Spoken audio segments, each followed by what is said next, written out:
Magandang araw! Sa dami ng hamon sa ating lipunan ngayon, traffic, fake news, at pagkawatak-watak. Isang tanong ang nais naming sagutin.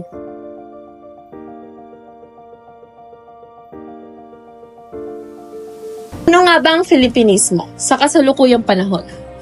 Kasama ang aking grupo, susubukan naming alamin ito mula sa iba't ibang perspektibo.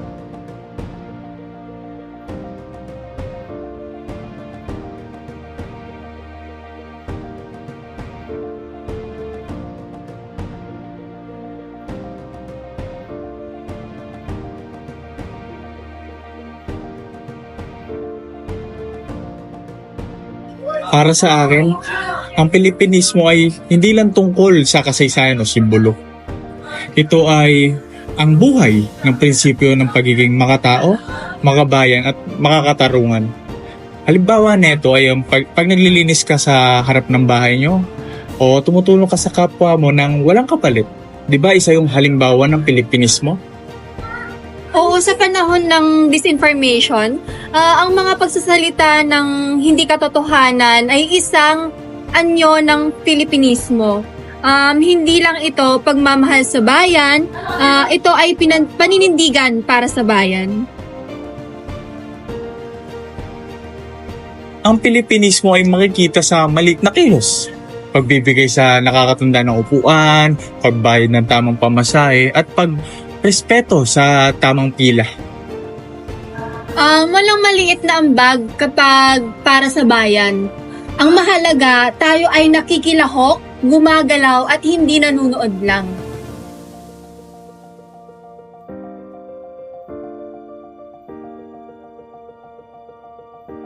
Bilang kabataan, minsan naiisip ko, may magagawa ba talaga ako? Pero na-realize ko, Filipinismo rin ang pagiging involved kahit sa simpleng bagay. Sumasali ako sa mga cleanup drives, nag-aambag sa class projects na may kabuluhan. Lahat ng yan, Filipino values in action.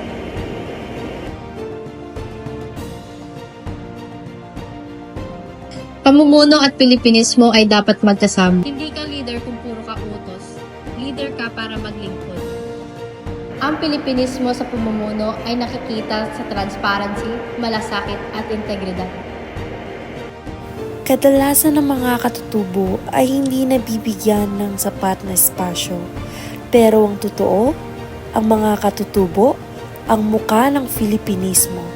Ang paggalang nila sa kanilang kultura, wika at karapatan, yan ang tanda ng tunay na pagkakaisa. Sa kabuuan, ang Filipinismo ay ang diwa ng pagkakabuklod-buklod.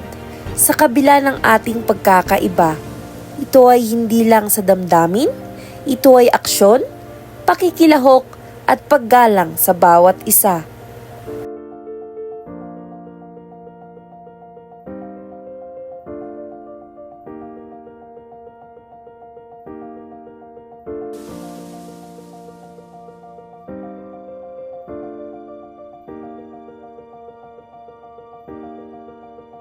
Unang-una sa pamumuno. Halimbawa, nag-coordinate sa kami ng feeding program na may mababang pondo pero maraming puso. Hindi kailangan magandang proyekto. Basta taos puso, Pilipinismo yun.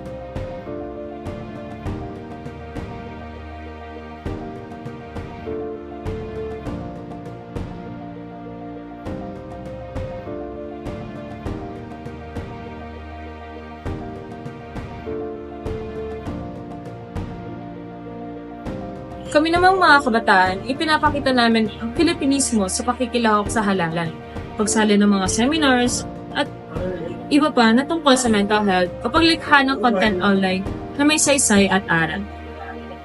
Sa amin, mahalaga ang inclusiveness. Pilipinismo ang hindi lang pagbibigay ng espasyo, kundi aktibong pag-unawa at paggalang. Kapag tinuruan sa paaralan ng aming kasaysayan, kapag pinotektahan ng aming lupang ninuno, iyon ang tunay na makabayan. Ang Pilipinismo ay makikita sa maliit na kilos. Pagbibigay sa nakakatanda ng upuan, pagbayad ng tamang pamasahe, at pagrespeto sa tamang pila. Walang maliit na ambag kapag para sa bayan. Ang mahalaga, tayo ay nakikilahok, gumagalaw at hindi nanunood lang. Ang Filipinismo ay buhay sa bawat isa sa atin. Sa lider na may malasakit, sa mga kabataang may pakialam, at sa bawat Pilipinong bumabangon para sa kapwa.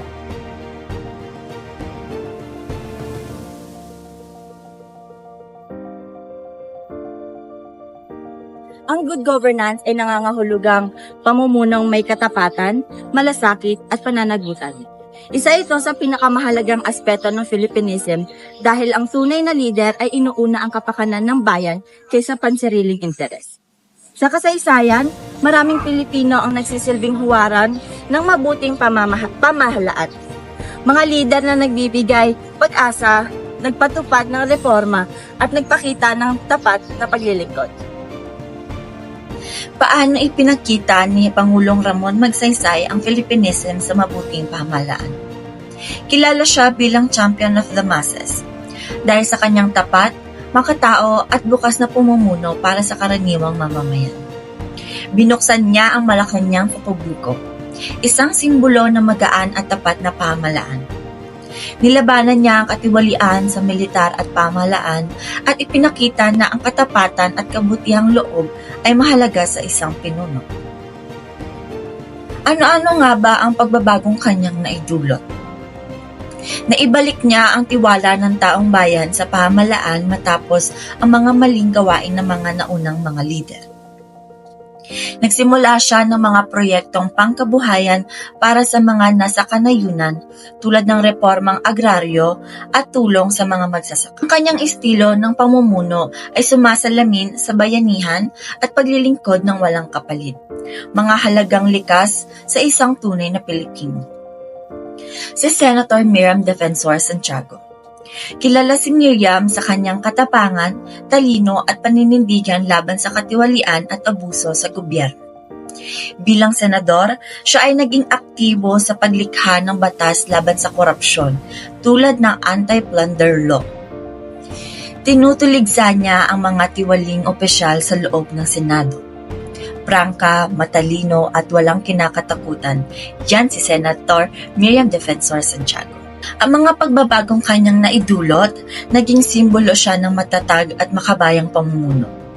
Maraming kabataan ang na-inspire sa kanyang paninindigan, talino at pagmamahal sa bayan.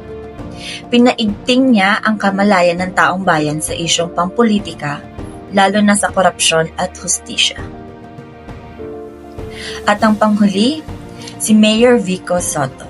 Bilang alkalde ng Pasig City, kilala siya sa pakikipaglaban sa korupsyon, pagiging bukas sa publiko at makabagong pamumuno na nakasentro sa kapakanan ng mamamayan.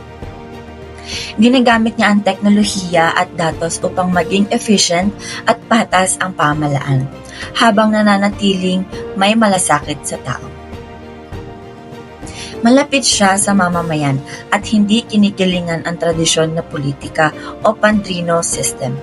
Tanda ng matapang at makatarungang pamumuno. Ang mga pagbabagong kanyang naidulot para sa ating bansa ay kanyang ipinakita na posible ang malinis at modernong pamahalaan sa Pilipinas. Naging huwaran siya sa kabataan bilang isang bagong henerasyon ng leader na inuuna ang kapakanan ng bayan. Ipinapakita niya ang tunay na diwa ng Filipinism. Ang katapatan, malasakit sa kapwa at makabayang paglilingkod. Sa bawat putok ng baril, may pusong nananagit sa kapayapaan. Sa bawat patak ng luha, may mga pangarap ng mundong mapayapa at may kapaisa. At sa gitna ng unos ng sigalog at alitan, may mga taong tahimik na lumalaban, hindi sa lakas ng armas, kundi sa tibay ng puso at paniniwala. Kilalanin natin ang 3 tao na sumibol bilang mga tanglaw ng tunay na Pilipinista. Una nating kilalanin si Miriam Coronel Ferrer. Siya ay isang propesor, aktivista, at leader. Higit sa lahat, isa siyang alagad ng kapayapaan. Isa sa mga huwarang tagapagtaguyod ng mga kabagong Filipinismo sa larangan ng resolusyon ng alitan. Si Miriam ang kauna-unahang babaeng naging Chief Peace Negotiator ng gobyerno ng Pilipinas. Pinatunayan niya na ang kapayapaan ay hindi lamang para sa mga armadong grupo, kundi para sa bawat Pilipinong naglalakbay tungo sa pagkakaisa. Sa kanyang pamumuno, nilagdaan niya ang makasaysayang Comprehensive Agreement ng Bangsamoro noong 2014. Isang hakbang na nagbukas ng pinto sa Bangsamoro Autonomous Region in Muslim Mindanao. Pinangunahan niya ang usaping pangkapayapaan sa pagitan ng gobyerno at ng Moro Islamic Liberation Front o MILF. Hindi gamit ang armas, kundi ang paniniwala. Paniniwalang kayang yakapin ng pagkakaiba at hindi kailangang hatiin ang bayan para makamtan ang tunay na katahimikan. Dahil sa kanyang dedikasyon, kinilala siya sa buong mundo at nakatanggap ng parangal tulad ng Ramon Magsaysay neto lamang noong taong 2023. At nananatiling inspirasyon ng mga kababaihang tagapagtanggol ng kapayapaan. Ito ang tunay na Filipinismo, ang pantindig para sa kapayapaan hindi lamang para sa sarili, kundi para sa buong bansa. Sa puso niya nananalaytay ang tunay na diwa ng Filipinismo, isang malasakit na hindi nagsisilbing hadlang, kundi nagbubuklod sa bayan. Sa bundok naman ng Davao, may isang distrito na dati binabalot ng takot, ang Pakibate District. Ngunit nang dumating si Irene Santiago, ang takot ay napalitan ng pag-asa. Hindi siya politiko, hindi sundalo. Siya ay isang babae na naniniwalang ang kapayapaan ay hindi ipinipilit, ngunit ito ay isinasabuhay. Si Irene Santiago ay isang panghaligi ng kapayapaan at isang veteranong tagapagtaguyod na hindi natakot harapin ang ugat ng karahasan sa kanyang komunidad. Siya ang utak sa likod ng programang Peace 911 sa Davao City, isang inisyatibo na naglalayong paghilumin ang mga sugat ng karahasan sa pamamagitan ng edukasyon, dialogo at pagkakaisa. Dahil sa programang ito, naging ligtas at masaya ang Pakibate District, isang lugar na dati puno ng takot at alalahanin. Sa loob lamang ng 9 na buwan, bumaba ang antas ng karahasan. Ang dating balwarte ng armadong pakikibaka ay naging sentro na ng pag-asa. At higit sa lahat, isinama niya ang mga kababaihan sa mga usapin. Dahil naniniwala siya na ang boses ng bawat isa ay mahalaga sa tunay ng kapayapaan. Bilang kinatawan ng kababaihan sa pagpwesto ng kapayapaan at leader ng Mindanao Commission on Women, siya ay pinarangalan bilang Women Building Peace Award Top 10 finalist noong 2020. Hindi tumigil si Irene sa pagsusulong ng kapayapaan kahit sa mga lugar na tila nakalimutan na ng mundo. Ngayon, nais kong ipakilala sa inyo si Carlito Caloy Manlubig, isang kilalang tagapagtaguyod ng kapayapaan mula sa Mindanao. Siya ay nagtatag ng kasalukuyang Pangulo ng Balay Mindanao, isang samahang tumutulong sa mga mamamayang nasalanta ng gulo at kalamidad sa pamamagitan ng peace building, development, and resilience. Ngayon naman ay aking ibabahagi ang tungkol sa mga kilalang personalidad na tunay na nagtaguyod at lumaban para sa karapatan ng mga katutubong Pilipino. Ang kanilang mga kontribusyon ay may malalim na epekto hindi lamang sa mga indigenous people communities kundi sa buong sambayanang Pilipino. Una, si Macliing Dulag, isang leader ng mga kalinga na tumutol sa Chico River Dam Project noong panahon ng diktatorya. Pinaglaban niya ang karapatan ng mga katutubo sa kanilang lupaing ninuno. Ikalawa, si Bay Bibiaon Ligkayan Bigkay, isang matandang leader ng mga lumad sa Mindanao. Patuloy niyang ipinaglalaban ang karapatan ng kanyang mga kababayan laban sa militarisasyon at pagkamkam sa lupa. At ang pangatlo naman ay si Windel Bolingit, ay isang katutubong leader mula sa Cordillera na kilala sa kanyang matatag na paninindigan para sa karapatan ng mga katutubo. Bilang tagapangulo ng Cordillera People's Alliance, pinapangunahan niya na ang laban ng kontra malalaking mina at proyektong dam sa banta ng lupang ninuno gaya ng Chico River at Kaliwa Dam. Hindi siya natinag sa kabila ng reg-tagging, harassment at gawa-gawang kaso. Sa halip, mas pinatibay pa niya ang kanyang panawagan para sa katarungan ng kalikasan at katapatang pantao. Si Windel ay huwaran ng tapang, pagmamalasakit at tunay na Filipinismo. Tayo ang Pilipinas at tayo din ang Pilipinismo. Mabuhay ang mga Pilipino!